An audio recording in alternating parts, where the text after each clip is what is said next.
So the obstacle for me, right, was the language. One. I was going to, now I could have did what there's other Sifus in the UK. One. Two. The martial arts movies you spoke about, that was one thing, but in our day, again, maybe some of you might remember, there was this program called Kung Fu with David Carradine. Bismillah ar-Rahman ar-Rahim, alhamdulillahi rabbil alameen, wassalatu wassalam ala rasul kareem wa ba'd. Assalamu alaikum wa rahmatullahi wa barakatuh, brothers. Usually I say sisters, but there's no sisters here today, so just brothers, alhamdulillah. It's nice to see some smiling faces. This is not a lecture of any sort, so feel free to be interactive with what we have going on display. If you have any questions, kindly and politely just raise your hand, and I don't mind you taking the floor at the same time, inshallah. We'll try to keep it engaging, we'll try to keep it fun, we'll try to keep it inspiring. If you have any questions, please do try to keep them towards the end. But if you have a burning desire, just raise your hand and I'll try to get through to you, inshallah. Without further ado, I'd like to introduce, I would say, the Grandmaster, Sifu. Our very own Gary Mackenzie, which is also known as Abdul Malik Taylor. Alhamdulillah. Apologies, not Taylor. Mackenzie, apologies. Abdul Malik Mackenzie. Alhamdulillah, as you all aware, a regular attendee of the masjid, as you are aware, mashallah, a well-known and respected figure within not just the Muslim sphere, but actually the entire martial arts sphere within, I would say, the world, to be very honest. So we have someone of great honor and privilege with us, and who's dedicated years to the craft, and is also dedicating his valuable time and experience with us here today as well. So first, a huge thank you. Our gratitude is towards you. So Jazakallah khair, may Allah reward you. With that, Sheikh, I want to ask you a few questions. Okay, go ahead. Some burning desires, if I may. Firstly, for me, burning. Okay. For me, maybe it might be the curry I had, but okay, we'll ignore that one. Don't tell him over there. That man's a curry addict. Yeah. Alhamdulillah. So for me personally, obviously, I, since a very young kind of child, always saw, those old school Chinese martial arts film. Okay. And I thought, this looks amazing. Okay. Now, I want to know, was that something that inspired you? Was that something that you saw and thought, I want to take this on? But what was that key point where you decided, hang on, I want to pursue martial arts?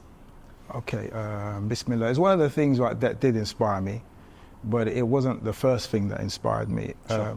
What really inspired me and many others in my day to do martial arts was that we was raised in a time, right, where you had to be able to put your hands up, right? You had to be able to take care of yourself, be able to fight. And also being raised in a household where my parents, and in particular my father, had a policy, right, where we couldn't come back home, right, if we got in because he raised us as good children, right, so if we got in any trouble, right, where there was fights, we couldn't come back home and tell him that we lost, right, otherwise he'd give us worse than what we got out there. So the attitude was that we had to be able to take care of ourselves, because it was a dangerous time. I mean, even if you look at now, there's similarities, right, those days we had the NF, National Front. Yes. Right, and maybe later on I'll tell you a story about that, but you had to be able to handle yourself. And although, I was up for it, I didn't have a skill set. So then around in 1976, when I was about 11 years old, I started with Taekwondo. Okay. Which is a Korean martial art. I started with that. And then afterwards, later on, went into, when I was 15, went into boxing, amateur boxing, and then I continued that way. So that was the first thing. What the martial arts movies you spoke about, that was one thing, but in our day, again, maybe some of you might remember, there was this program called Kung Fu with David Carradine. And that was another thing that, we need to learn this thing called Kung Fu. But obviously in those days, the Kung Fu was only taught really to Chinese people, it wasn't really taught to non-Chinese. So that's hence why we had to go into things like Taekwondo and karate styles, right, to start off with martial arts that way, because the Chinese was mainly teaching Chinese back in those days. Okay, mashallah. So you're talking about you grew up in an environment which kind of pushed you towards this, right? You grew up in Hackney, I believe, right? Hackney, yeah, Hackney. Yeah, so we remember what Hackney used to be like. It's not the hipster Hackney right now, right? No, it's not the regentrified Hackney that you have now. It was in those days. Hackney, in general, right, was a war zone, right, and in particular areas, right, you couldn't go. Yeah. For example, what is now, right, a very sort of like a regentrified area like Hoxton, Yeah. right, wasn't like that. Hoxton, right, was sort of like a National Front sort of like area. You couldn't walk there if you had this colour skin or your colour skin, Yeah. and get to the other side.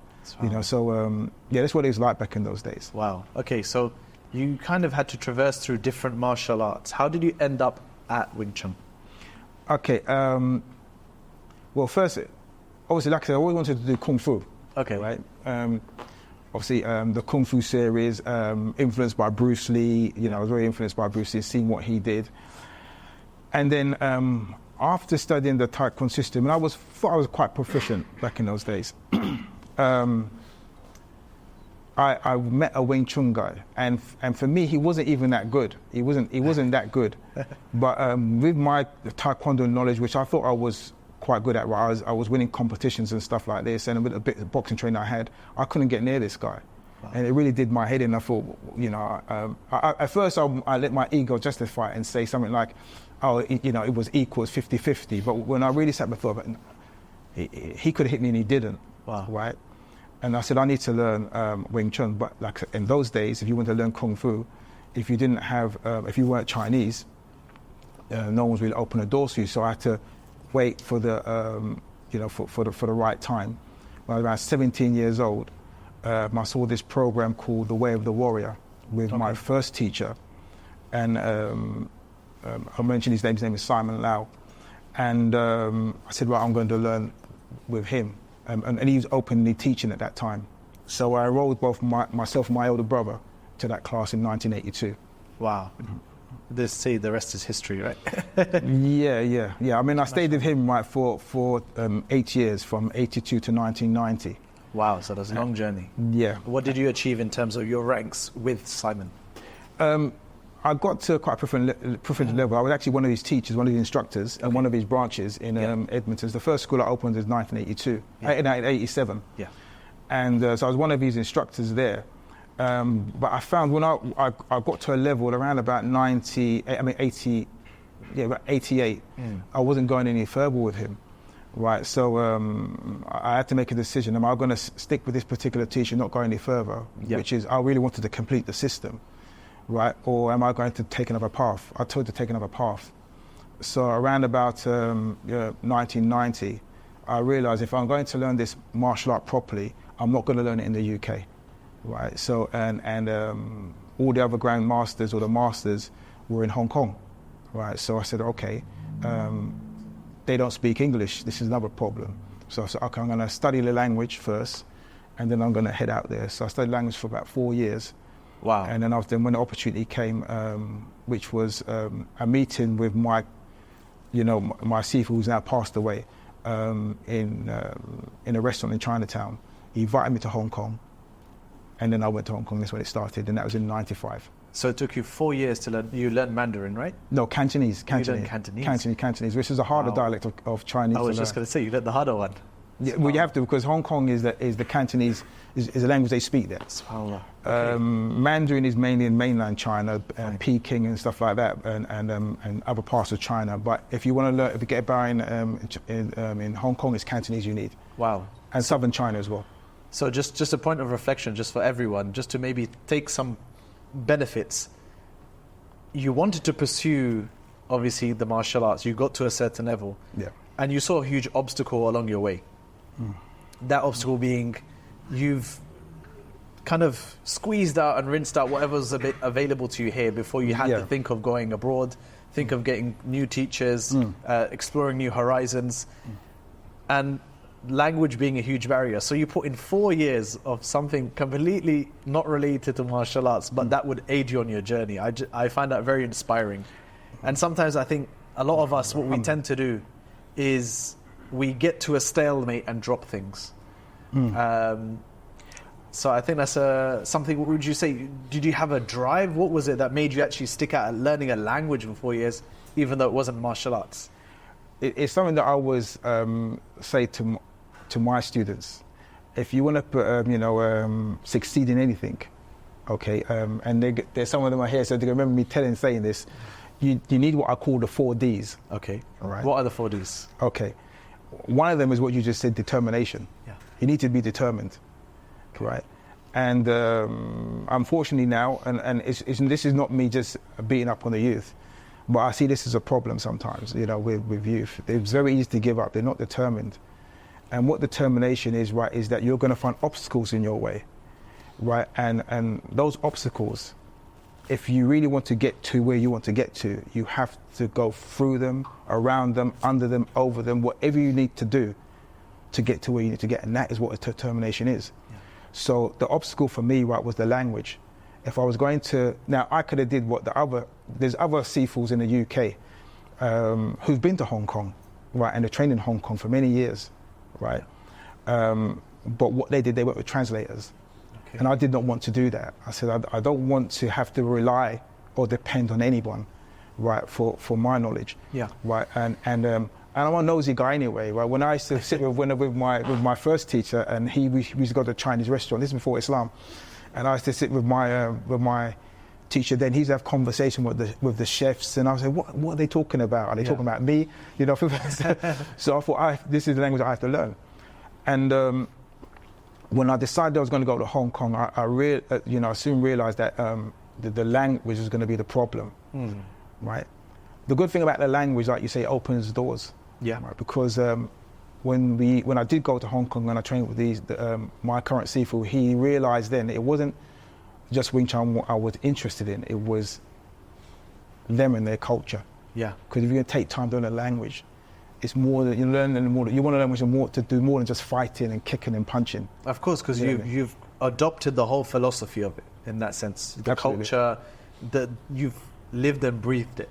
So when the teacher sees that, they're more likely to embrace you rather than someone that's come with a translator to just participate in that sense. You're not participating. You're saying, I'm going to give you my all, and here's my track record, right? Absolutely, because it's you mentioned the movies, right? I was very influenced by the Kung Fu movies. Yeah.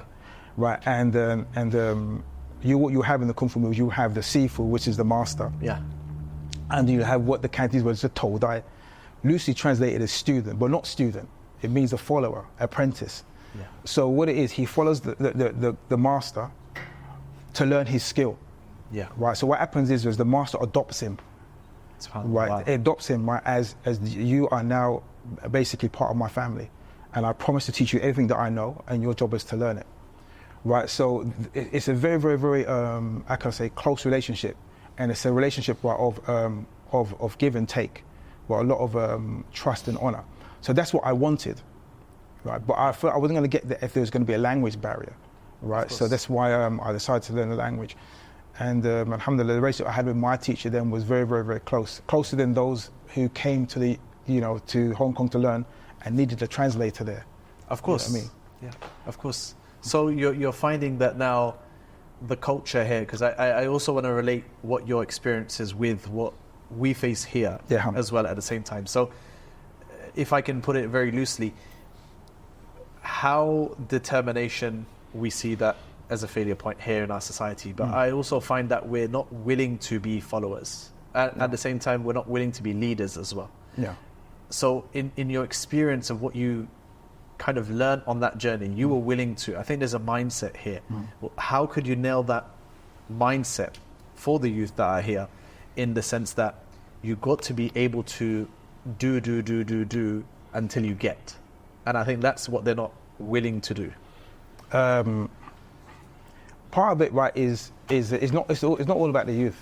You know, there's sometimes we do this thing where the youth are not doing this and the youth are not doing that. Sometimes it's not about that. Sometimes it's about us elders. Yeah. Right?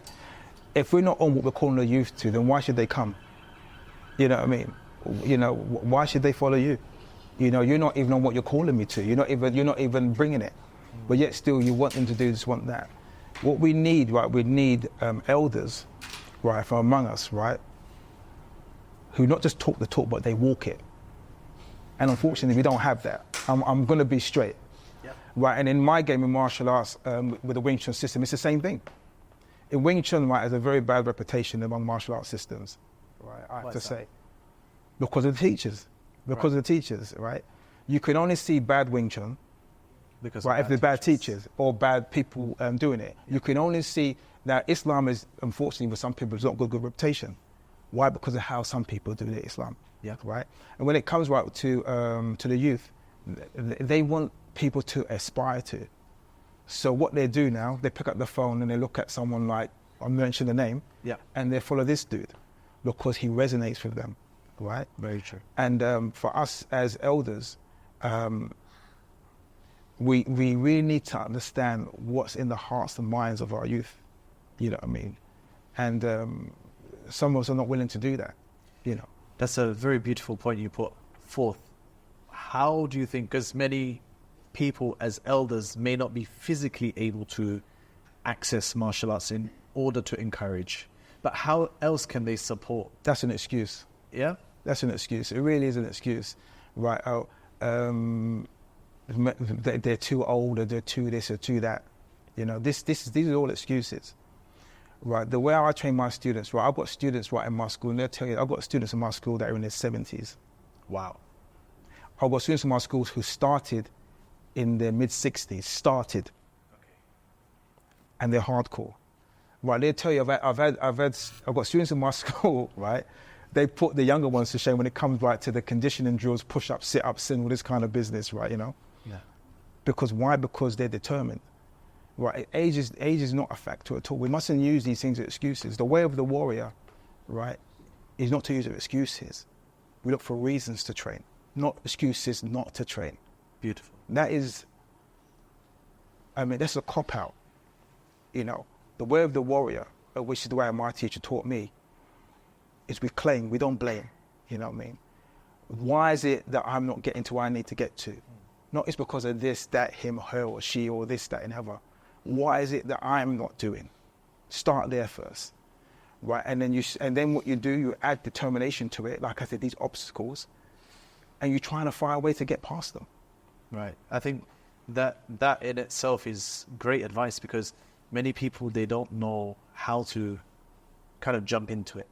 Like you said, they're excuses. Yeah. So what are some ways that now facilitate martial arts or any other martial arts, or kind of some sort of physical activity where they can now become, as you said, be a warrior, right? Because unfortunately we're more chickens than we are warriors. Yeah, we must always have to ask ourselves, why is that? Why is that? We can say what we are. We become couch potatoes, we become chickens, we become this. But the thing is, you always say, what am I going to do about it? Am I going to stay a couch potato and a chicken, or am I going to do something about it? For me, right, I'll give you an example. I'll ask the question to the audience, right? Let's go. What happened a few weeks ago, right?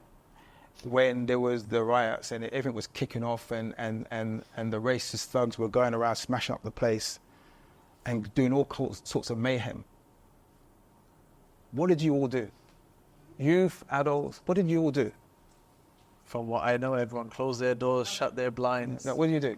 Didn't do nothing, you know, just sort of like, just didn't even act. Some of us. Just was sort of just talking about it and sort of just didn't respond to this. Shall I tell you what I did? Alhamdulillah. I went in the gym.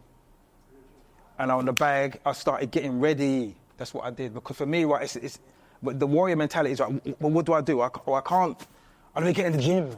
And then get in the gym and start working out and start getting ready. Because all I'm thinking, right, is if someone steps to me, have I got the power to stop him? That's all I'm thinking about. Whenever I see anything in the news, I have to say, I need to get ready. Because if I get the beat down, I'll go, and it was because I was lazy, I didn't do the work in the gym. I could say, listen, I deserve that because I didn't prepare myself. You know, if I got a beat then and I did prepare myself, I could say, listen, I could take it on and say, listen, look, he was better than me, right? But if it's because it was laziness on my part, I didn't do my job as a warrior, then I can only blame myself. That's the way of the warrior. So when I saw that going on, I thought, I could get in the gym. And I got a studio at the back of my house. I went straight in there. And I felt all right after that because I let out my frustration, I let out call it my anger, but I let it out. But what I'm not going to do is sit in my house, point at the TV and yeah, look at them. I'm not going to do that. People do that now. How they do it? They do it on the social media. Yeah, keyboard tough guys, we call them, right?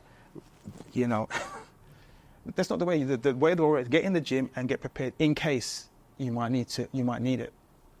That's what I did. So I think there's a question here. So yes.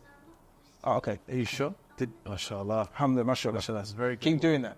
I remember, right, you have to protect your sister, yes? Yeah. Yes? Okay, alhamdulillah. Well, you're going to protect her, inshallah. It's your job. Mashallah, mashallah.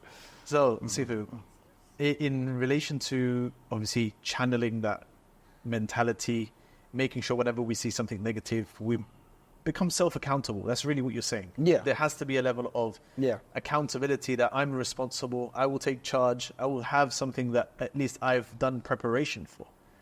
Now, many of us don't do that in any faculty, let alone religious, secular, in any kind of way which puts us at risk. Okay. We're very risk averse in that sense. We want to run away from things. Yeah. Now, that's a problem in elders, youth, so it's generally just a very human thing, that fear that captures us. Yeah. How have you, in your experience, managed to tackle that to the point where you become brave?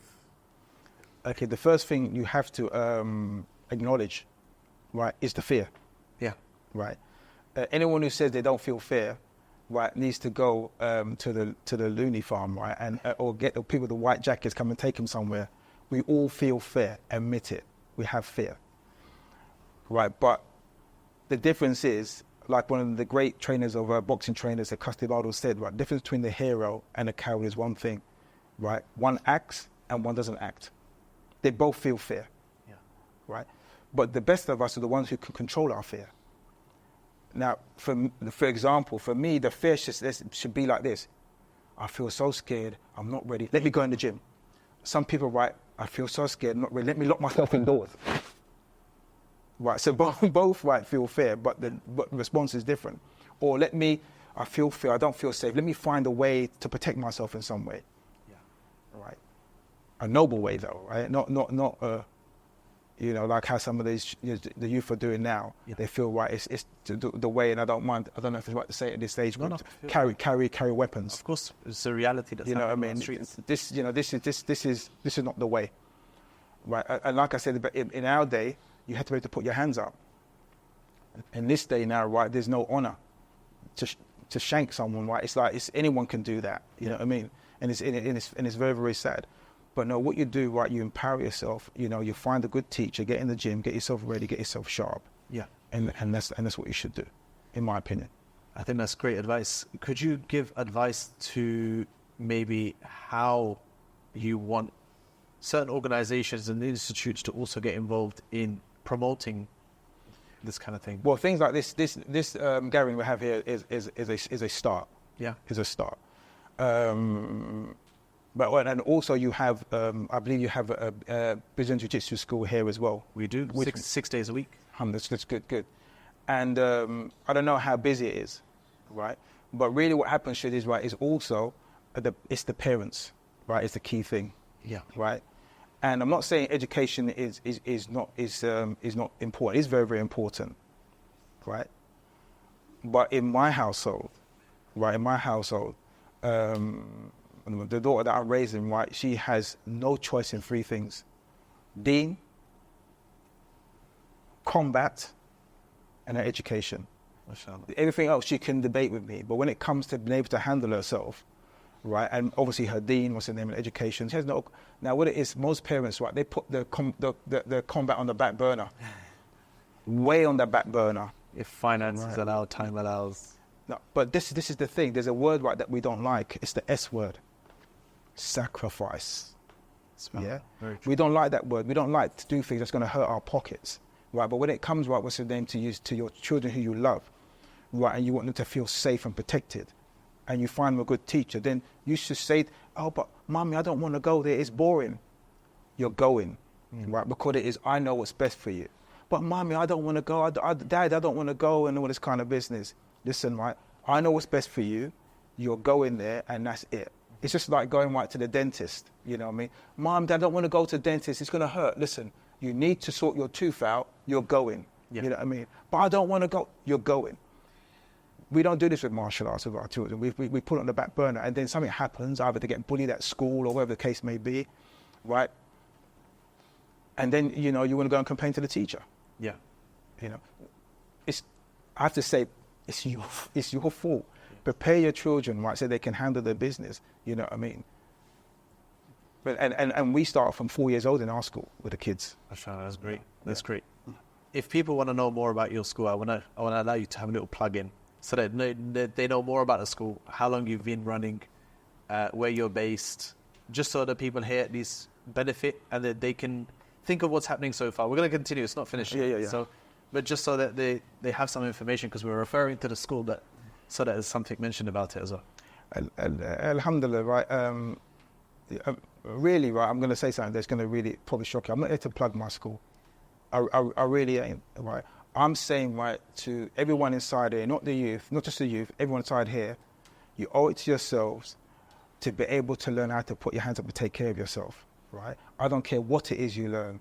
Brazilian Jiu-Jitsu, kickboxing, Thai boxing, anything. And the reason why it is, right, because people out there, right, more and more are getting in the gym and we're not, right? Very true. You know, you're looking down, you can't see your feet because the belly's in the way. That's not good. You know what I mean? You know, what you need to do, right, you need to getting in that gym. I don't care what it is. Find a good teacher, find someone, right, who's going to, and if it is, for me, a traditional martial art, because you get some philosophy behind it, then that is the best thing, rather than doing nothing, right? However, if you do decide to come to our school, there is a website called thewingchunschool.com, and you can go there. There's a list of schools there, and you might find a school in the area where you live, and you can go there and maybe start a class. In my own personal class, where I teach my students, and they would tell you I'm very, very strict. I don't just let anyone through the door. I don't care if it's Muslim or non-Muslim.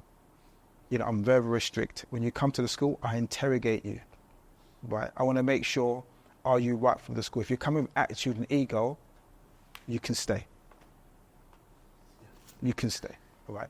If you're out there, you know, if you're going to come humble and say, listen, look, you know, I need help and I think you can help me, then you can come, you know? But if you're going to come, oh, guess what? I've done this martial art, I've done that martial art, I've got this race. I say, open your own school. You don't need to come to me.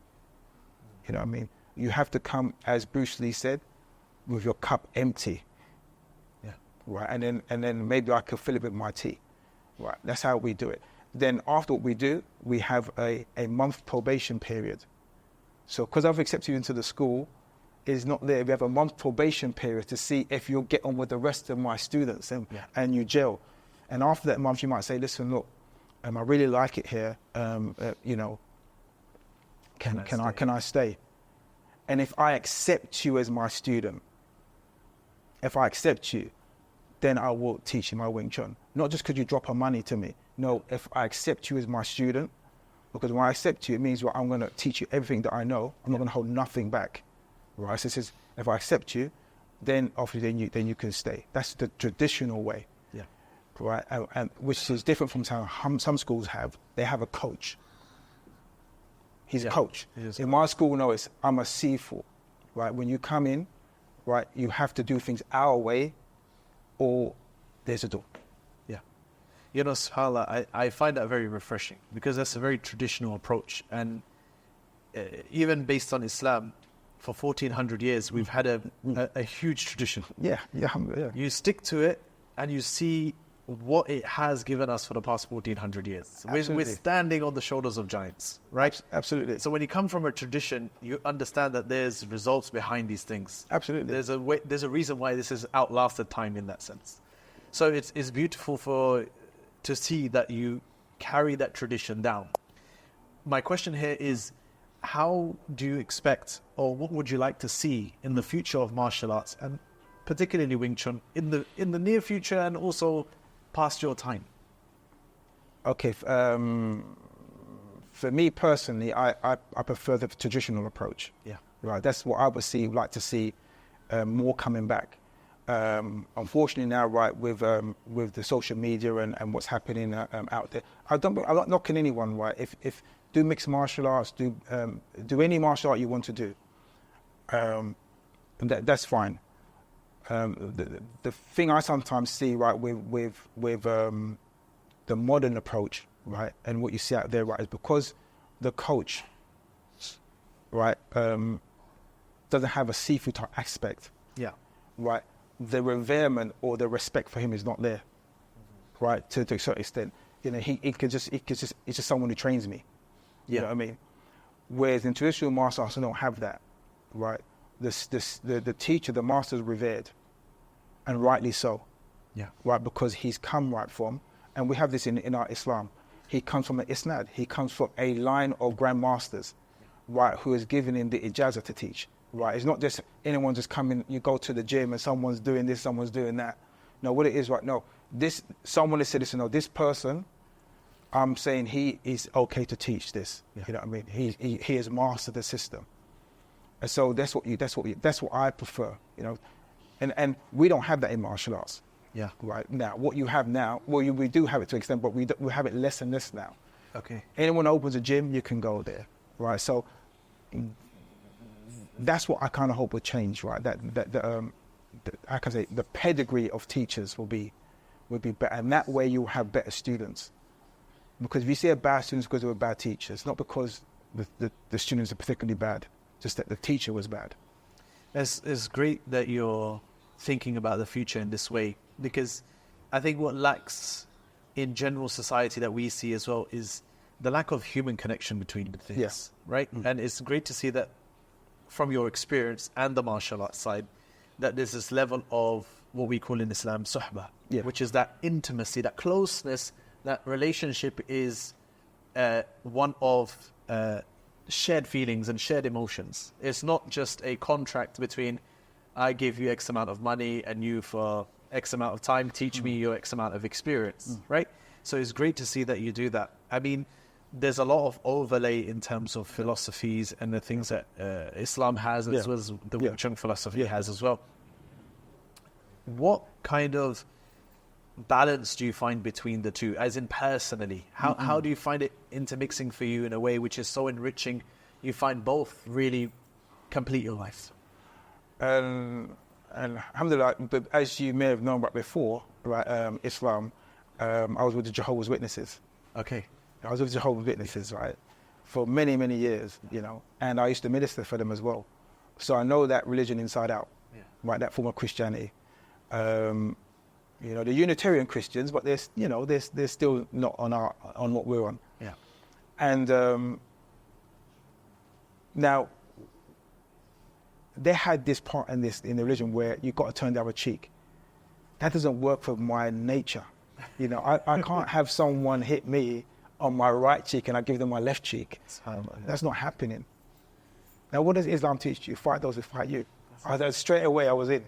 Right, so for me, there's the similarities there. But then obviously there's this, right? When it comes to Wing Chun, the way there's an etiquette, right, in the way how we do things, isn't it?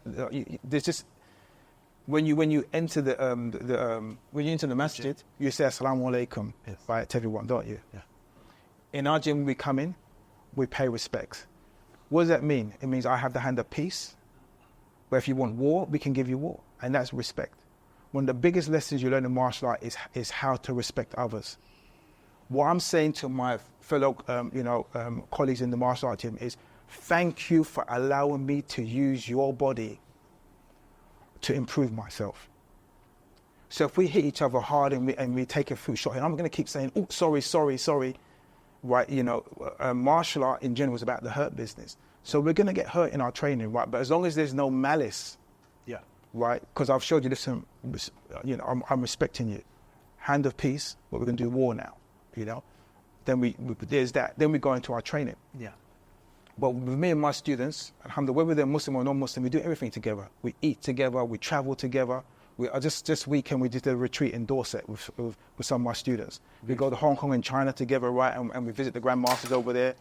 Every year. I've got students in Norway, we go and train with them. You know, so we're always doing things together. It's not just about kicking and punching. It's really about building, right, the character, right, of a warrior, which is silent but deadly. Silent but deadly, Yeah, love it. yeah. I mean, I think that's amazing. And to be honest, when you walk around with a lot of baggy clothes. You walk around a bit covered up, very humble. If anyone's seen Sifu, you'll notice this, right?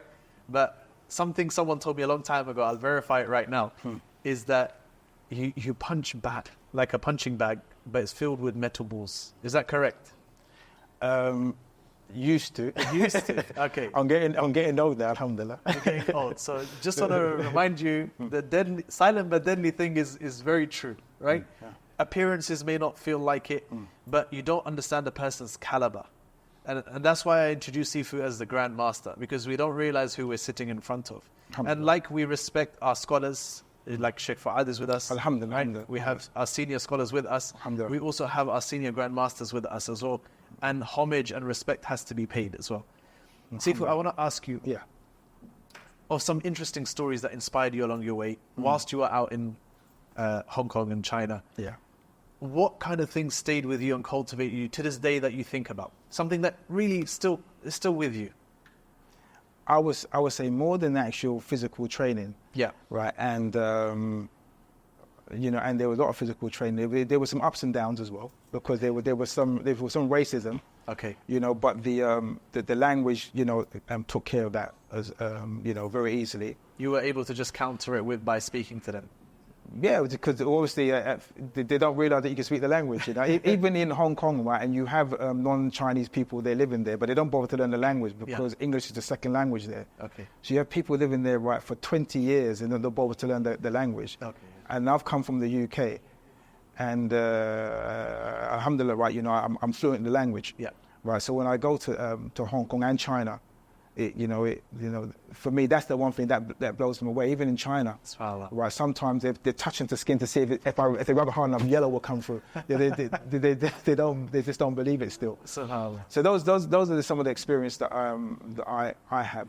Do you find? Sorry to cut you off there, Sifu. Do you find, is it actually racism that they actually don't like you, or that they've just never experienced someone like you and they think that Not in China. Different? Not in China. Not in China. Okay. Because the reason I go in China, they don't see Westerners there. Yeah. When we go to Fatsan, China, right, with Foshan in Mandarin, they don't see people of any other nation there. Okay. It's just like a village. So when I went there for the first time, it's like, you know, there's people pointing, and they'll tell you, they're pointing, and look at that, there's one there, look, there's a black guy. You know, and often when you open your mouth, right, and they're like, what was he? They can't believe it, right? Yeah. They're looking for the tape recorder. Yeah, but yeah, that's one of the experiences. But the number one thing for me is my relationship I have with my teacher, who's passed away now. You know, he didn't embrace Islam. I did give him dawah, and I gave him a Quran in a Chinese one. But my relationship with him was very, very, very close. It's like a father, really. Wow. I see that you're trying to instill that within your students. You're traveling together, you're breaking bread, you're eating together. You know, you're trying to be this father figure outside of the home as well. And sometimes, you know, the statement, it takes a village to raise a child, comes to mind, where outside of the home you have these influences. As a society and community, from what I see here in London, we don't have many of those figures. So you're trying to instill this philosophy within your gym. Do you find it that it's something difficult? Do you find it as a missing piece? Is it because it's coming from your Wing Chun that you want to create this level of closeness and brotherhood and bond? Where is that coming from? No, it's not difficult, because like I said, right, I interrogate, I vet everyone that comes to my school. So I make sure the right people come in. Yeah. Every now and again, right, a wrong one comes in, right? And then you have to teach them the facts of life, right? But what it is, and give them one. But most people come in, 99.9%, right, they're there because they want to be there and they've got the right character and stuff like this. Sure. Which is very, very important, because you're teaching someone, right, basically how to seriously damage another individual. So for me, there's a lot of responsibility. I've got to make sure the person is passing the skill onto is not someone who's going to abuse it. That's one of the promises I made my teacher. He said, teach the system, right, to its fullness, but use discernment, use a judgment who you teach. right? So you just can't teach to anyone. So I've got to check to make sure the person's right and they're not going to abuse it, you know. Then obviously then I could take the person as my student. Yeah. And then when it comes to you know, the teachings, right, itself, we're in this for serious business, the way how we teach martial arts. Yeah. This is not sport to us. I'm not doing this for fame. I'm not doing this, right, to have a name or reputation. Right, learning martial art, any martial art, but for us it's Wing Chun. And I say this even to the children. This is the only thing you're going to learn that you hope you never have to use when it comes to martial arts. Wow. Because hitting someone is an uncivilized act done only when it's necessary. You don't do it just because, you know, to prove a point to someone or to win a trophy or to win a medal or for money, right? Alhamdulillah, I'm in a job right now, right, where people are paying me to do what I do. I don't feel like I'm working, but I'm not having to harm anyone. Before Islam, I had a security company, right, and I was, you know, I was doing big time security. And this is the time before we had CCTV. I was smashing people up all the time, you know what I mean? All the time was happening. But ever since, you know, I left that career and made Wing Chun my career, right, I don't think I've laid a hand on anybody, to be quite truthful. So it's really right. It's really how you roll as a martial artist. You know what I mean? It's not nice to hit someone. Yeah, SubhanAllah. It's not nice. So, you know? What you're saying is, as in the famous words of Spider-Man, with great power comes great responsibility, right? Yeah, it does. Great. And accountability as well. That's the thing. And people don't realize that the accountability of actually harming another individual, the honor that another human being's life is something that's honorable and sacred and valuable. Absolutely. I think in just generally in society, that kind of appreciation of other individuals like that, of human life itself, is kind of decaying. Yeah. Right? How would you, or what advice, or maybe even a story of how you learned that kind of lesson from your journey, how you learn, or maybe how you even tweak people's humility. I think, especially because you said you filter people that come into your gym, you'll be able to see who you can filter and can't filter. The first person's humility I had to tweak was my own. SubhanAllah. That's, you know, that's where I start with. I start with my.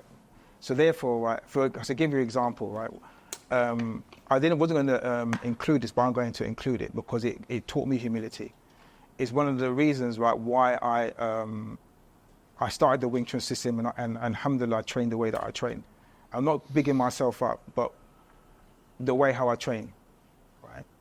And if anyone, if it comes to my home and I've got the student at the back, then they'll know what I'm talking about. It's the way how I train is not like how other Wing Chun Sifus train, you know. And what it was, right, was when I was 15 years old, right, probably at the age of some of the youth here. Yeah. Right. I was walking through Hoxton, okay, and I saw these racist thugs, NF, National Front at the time. And for me, I thought I was bulletproof. Like how some of the youth believe to today, where they believe they're knife-proof and bulletproof. Yeah. And I was walking through, and I looked at them, because me, I had no fear. That's how the youth now, they have no fear. Yeah. You know what I mean? So I looked at them and they said, so what are you looking at? So I'm looking at you guys, isn't it? Who told me to say that? You know, then they chased after me. They chased off, and I ran into this pub, and the pub owners threw me back out into the street, and they beat the living daylights out of me. SubhanAllah. Even right to this day, this rib here is deformed because they came down to my ribs and broke this rib. These about 3 of them here. Wow. And that taught me to keep my mouth shut. But it also taught me one thing, that must never happen to me again. It must never happen to me again. What I got to learn to do is to control this. You know what I mean? Beautiful. You know, I must control this because it can get me in a lot of trouble. A lot of things I want to say, sometimes you're on a bus and someone gives you road rage, you want to say something back, I'm not going to say nothing. Right? You're driving your car, someone gives you the finger, you want to give the finger back, don't do it. But if you put your hands here, alhamdulillah, I will destroy you. You can't put your hands on me. You can say what you want. You can be like this, animated. You can be all air. But once you put your hands on me, then I have to respond. Either I'm going to make myself be a victor or a victim. That is the martial code. You know what I mean? Yeah. SubhanAllah. So I think that's a very valuable lesson in what you're sharing. I wanted to inquire further into what you've just said. Yeah. And kind of just dig deep on that one point is people either learn the hard way or they take from other people's hardships. Yeah. Right? Now, many of us may not have had your experiences growing up, but we can see the finished product, right? We can see what you've kind of developed because of your journey, right? If you could give advices, because there's a range of people here from young to old, in you don't have to go through a certain lifestyle, you don't have to find out the hard way because save yourself the trouble. Yeah. What would you give as one piece of advice? The best advice? Yeah? In anything that you do, Yeah. or anything you want to proceed, find a good teacher. Find a good teacher. And that way, right, you know, from his experience and from the path that he's walked, you can learn from it. You know what I mean? Yeah. But if you don't have a good teacher, then he might guide you into paths that you shouldn't be going into. Yeah. You know, so the first thing is to find a very, very, very good reputable teacher. And in our system, right, the way, right, is through his lineage. Yeah. Right.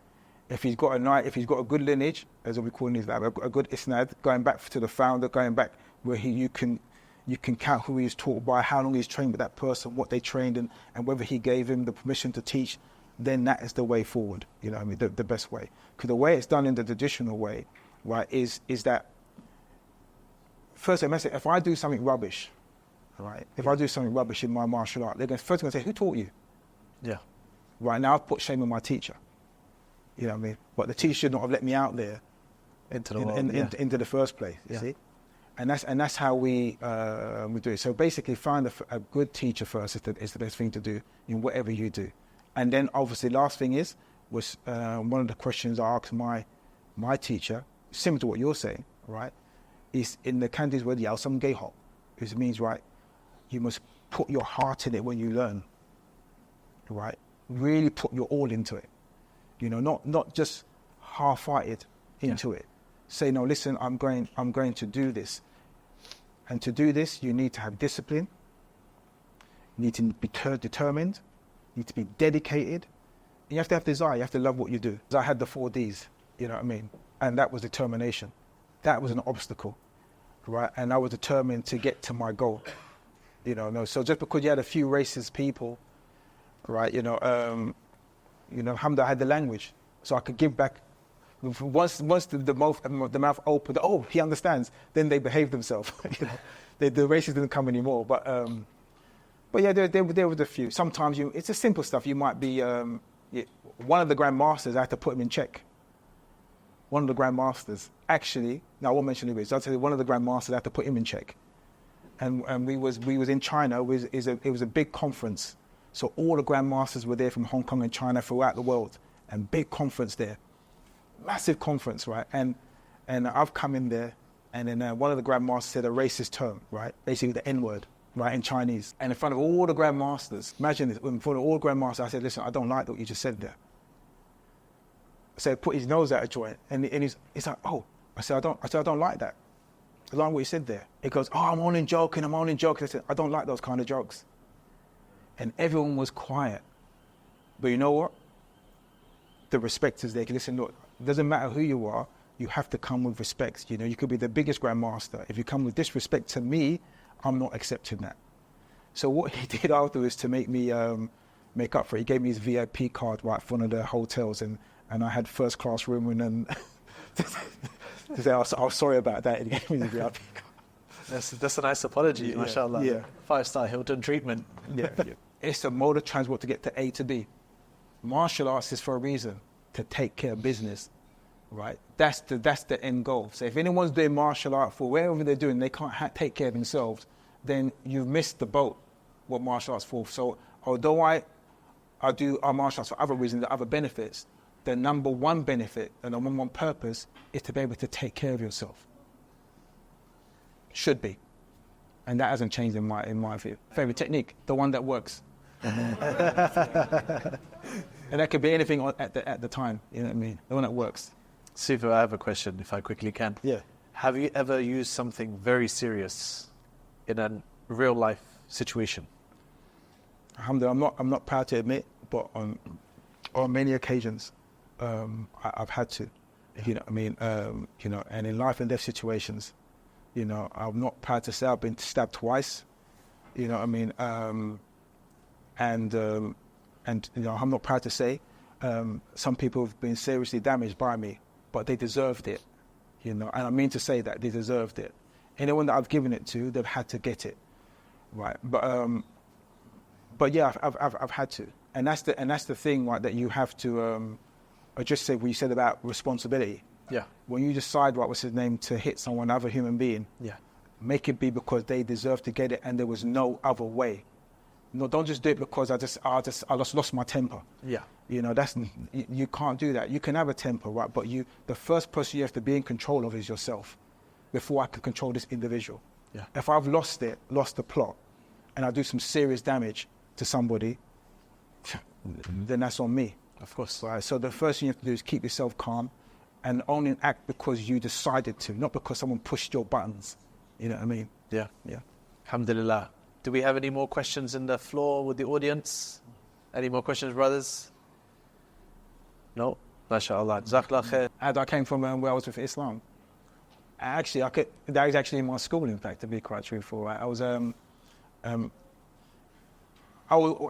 a journey anyway, you know, through my own study, and I was trying to live my life like a Muslim. Although I didn't know this thing called Shahada and stuff like this. I changed my diet. I wasn't eating pork.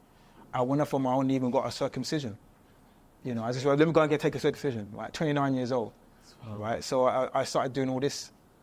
And then one day, also through the grace of Allah, right, I had some students come to my school, and a Muslim student said they want to learn Wing Chun from me. Privately, because they were Muslim brothers, right? So I took one of my private students, and they would start before the class started. And after training with me for about a year, one of them said to me, you know, Sifu, you know, you got no Muslim-like qualities. I mean, you know, are you a Muslim? I said, no, I'm not. And I think we used to wear this as well. I said, no, I'm not. Because why not? He said, well, I don't know. And then he just, you know, he read Mr. Shahadatain, went through some Aqidah point with me. And then, alhamdulillah, I did my Shahada, and it happened then in my school. MashaAllah. And they took my Shahada there. And the good thing in about the school, alhamdulillah, we've had many Shahadas in the school. MashaAllah. Starts from yours and then down into the students. Huh? Yeah. MashaAllah. Allah bless more barakah. Alhamdulillah. Alhamdulillah. If that's everything, I'd like to extend a big gratitude and thanks to Sifu.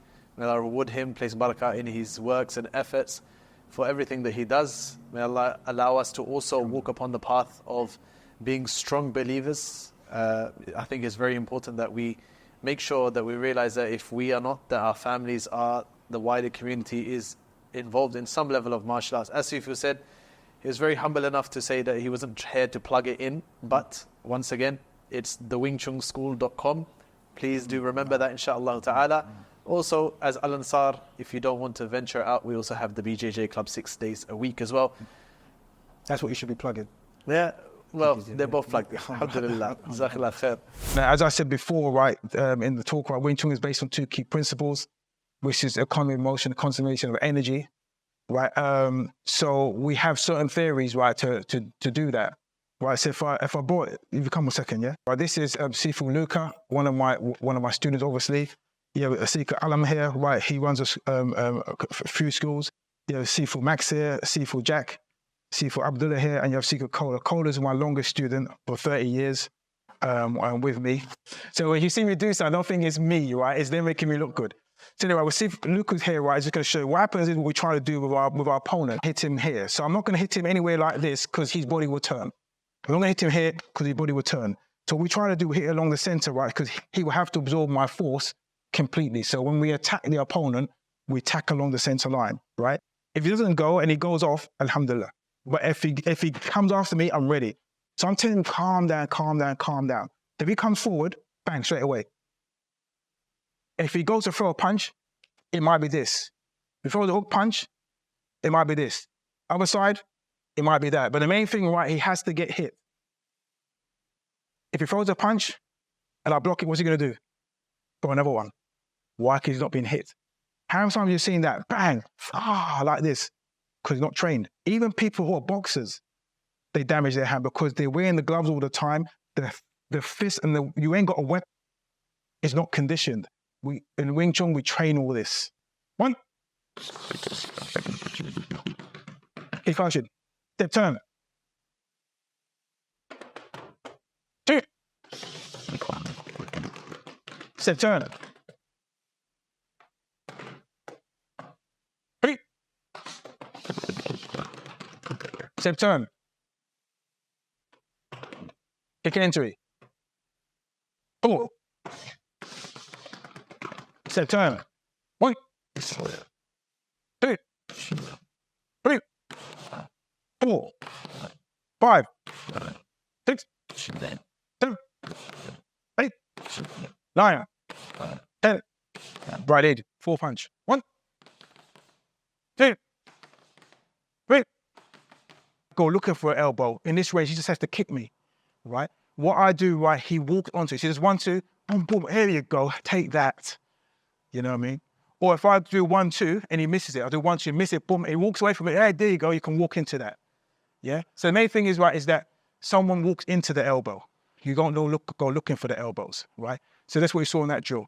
And the other one you see in the low kick, right, if I go from here, 1, 2, now he thinks happening upstairs, I blast the leg. Then I land here, he's mine. Yeah? So what it is, right, Wing Chun, we cheat. And we don't do it like how some of the Thai boxers do, 1, 2. We don't drop the hands because then he can punch me in the face. What I do is 1, 2, the hand is there, so I guard. Then I blast the leg in and I land. And now I've got him here for me, so I can give him further that punishment. So as you can see with the Wing Chun system, right, way how we do things, it's just to get the job done. It's not very pleasing to the eye. It's not done right to impress people, right? It's just very in and out. I hope that you like the little display and what we did here for you today, because I think people are getting ready for Salah. Okay, thank you very much.